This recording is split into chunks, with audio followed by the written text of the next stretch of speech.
To wrap up our meeting today, we have a very special presentation of our 2024 Distinguished Service Awards.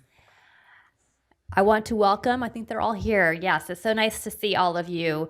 Our award honorees are as follows, although they do not even need to be named. They're easily recognizable. We have Justice William Bedsworth. We have Judge Terry Friedman. And we have Miss Melissa Fowler Bradley. We also have their families, friends, and colleagues who we welcome here. As you know, the council created these awards 30 years ago to honor dedicated public servants for all of the following: the breadth and impact of their contributions, the nature of the work accomplished, the time expended outside of normal work hours, their diversity and success in surmounting challenges and limitations, and their contributions to advancing the council's strategic goals. Over the past 30 years, the council has honored 119 individuals and 2 organizations for their commitment to these goals and objectives, including their contributions to access, fairness, diversity, and inclusion, which is the council's #1 strategic goal. This afternoon, we celebrate it's not afternoon yet, right? We celebrate 3 extraordinary people who serve as role models to current and future members and leaders of our judicial branch. Their dedication has helped strengthen the public's trust and confidence in our justice system. I'm going to now turn it over to Justice Hill to introduce us to these exceptional awardees. Thank you very much, Chief. I am very, very honored to be a part of this ceremony today where we're recognizing 3 truly extraordinary people. Our first honoree today is Justice William Bedsworth.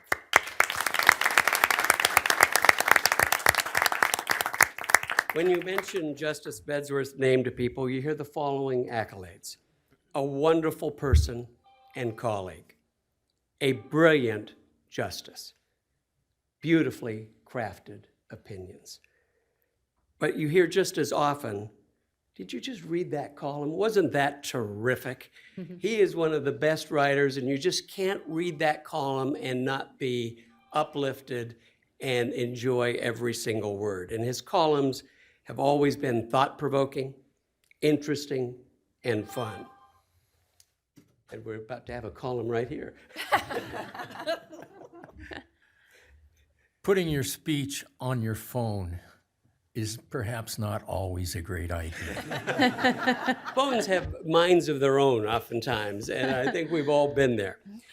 And even though Justice Bedsworth is retiring, he promises to keep writing and bringing smiles to our faces for a long time to come. Justice Bedsworth was appointed in 1997, and he's dedicated over 3 decades to serving the people of California. He's known not only for his legal acumen, but also for his impact on civility within the legal profession. He's been a tireless advocate for civility in the courtroom, having served on California's Civility Task Force, where his voice helped to elevate the importance of respectful dialogue between lawyers, judges, and opposing counsel. And now we'll turn to a video to highlight more about your career and your extraordinary life.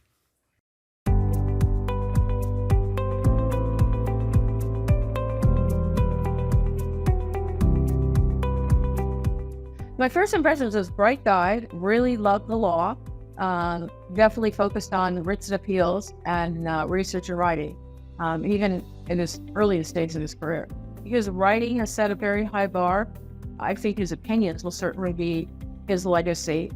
And I also think really his emphasis on professionalism and civility.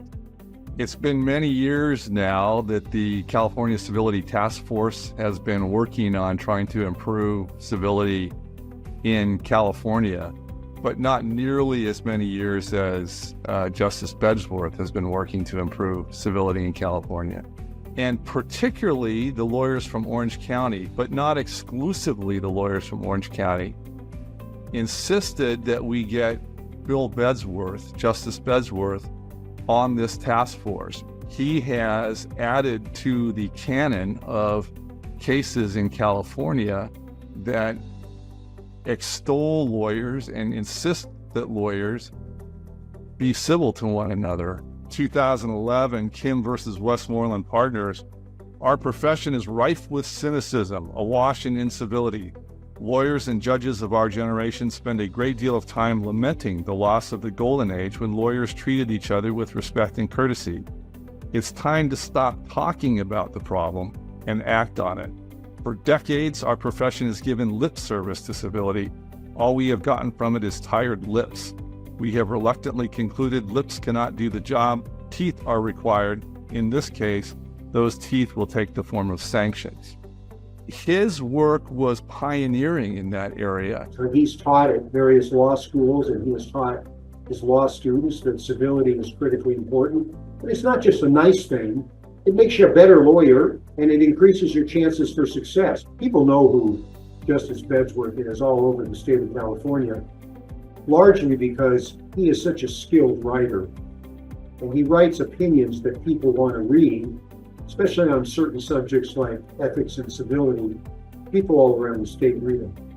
And he also has written a column that started out in the Orange County Bar Association's monthly magazine and now is syndicated all around the country, as I understand it. And it's very clever. It's funny, it's educational, it's entertaining, and everybody in the legal community reads it. He's just a delightful human being. He's an enjoyable person to spend time with. His colleagues love him. He's just the model for a Court of Appeals justice.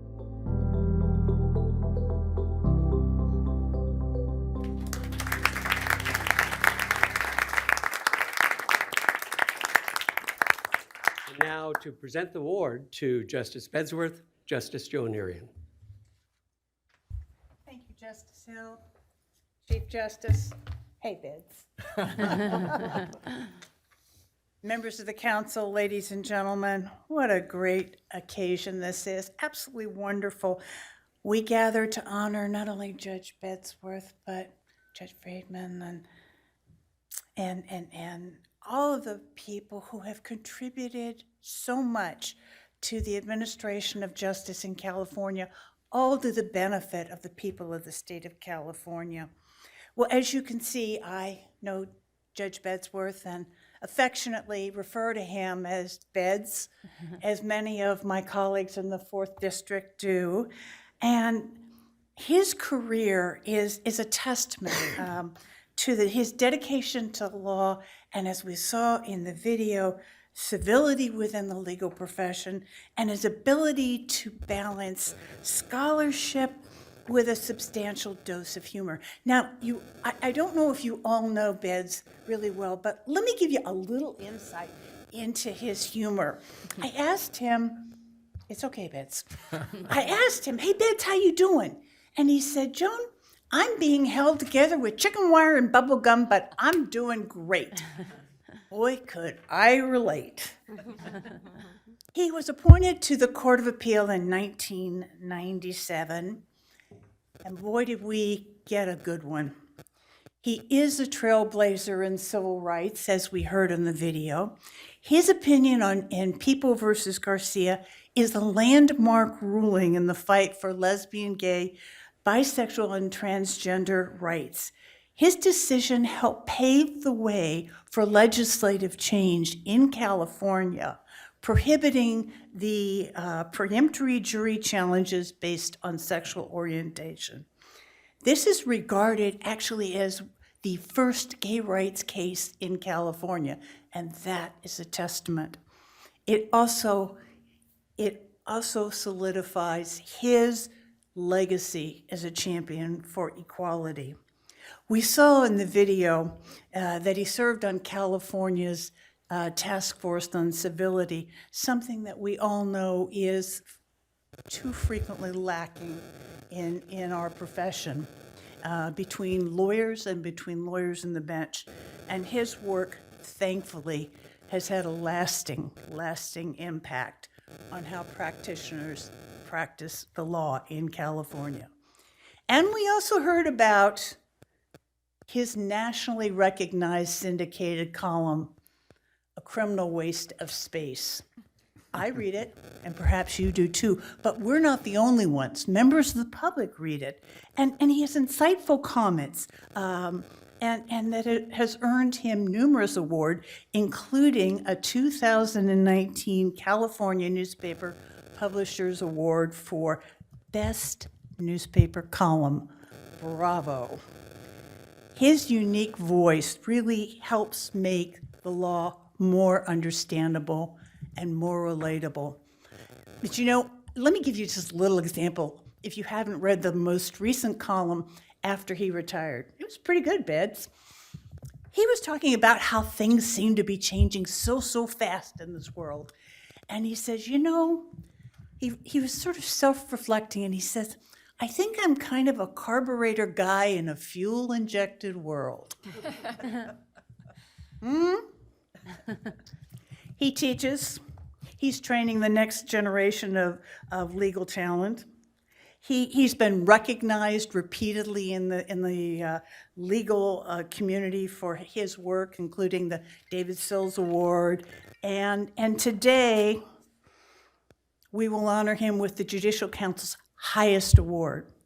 He's actually multifaceted. I don't know if you know this, but he's an avid sports fan, baseball and hockey. And in fact, he spent, 15 years as a National Hockey League goal coach. And I'm told he's got a 2017 Stanley Cup ring. I guess he has. So with over 3 decades of service on the bench, his career is a testament to the dedication, integrity, and hard work that has made him one of California's most respected jurors. His career reflects what the judiciary can offer, the best of what the judiciary can offer: compassion, intelligence, humor, a good dose of humor, and unwavering commitment to justice. Beds, for all you are and all you do and have done, the Judicial Council wants to present to you its highest award, the Distinguished Service Award. And it's heavy, don't drop it. I've got a series of baseball.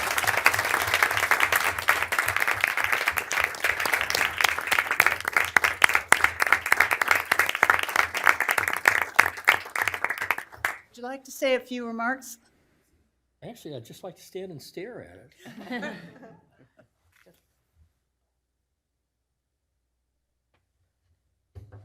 Wow. Once before I die, I hope to be given an introduction I can live up to. Today is obviously not that day. I am certainly happy to have it. I want to thank Justice Irion and all the people who put together a video and went to all that effort.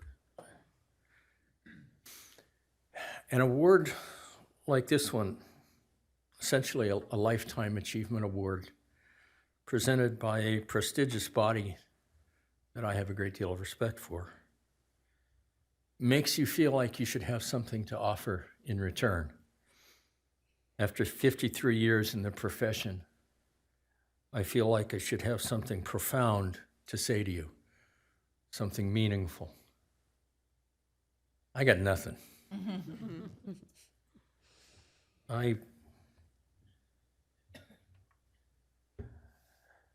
I'm just not really wired for deep and meaningful and profound, which is kind of how I got here. When I first joined the Court of Appeal, Justice Reilersdam asked me what I wanted my legacy to be. I said, legacy? Bill, I just want to get as many of them right as I can. And the result is that I am the happiest man you've ever met. My life is so good, it's beginning to undermine my faith in a just God. If God were just, she wouldn't have allowed me to live the life I've had. I've gotten to spend the last half century in the company of lawyers. I've gotten to share with them not only the battles that a truly great justice system requires, but the joys that hanging out with smart, funny, dedicated people can bring. And it's been a hell of a great ride. And today epitomizes how great that ride has been. So why am I leaving? Why did I retire? I have told every extern, every intern, every law clerk, every law student, every young ear I've had access to, that you don't come into this profession to get rich and famous. You come into it to become proud and happy. I'm there. I am proud of what I've done. I am happy with my life. It's time to give someone else a shot at the best job in the system. And I don't mean the legal system. I mean the solar system. So the only thing I have to say today is thank you. Thank you for the work you contribute to our profession as members of the Judicial Council. Thank you for this wonderful award and for all the effort that you've put into making me feel good. Thank you for bringing me up here on a weekend when I can go watch my beloved Cal Bears play football tomorrow. And my most important thank you. Thank you to this profession that I am so privileged and honored to have been a part of, for being the good and decent and brave and honorable people I expected you to be when I signed on. You have not let me down. I leave our courts in good hands and with gratitude. Thank you very much.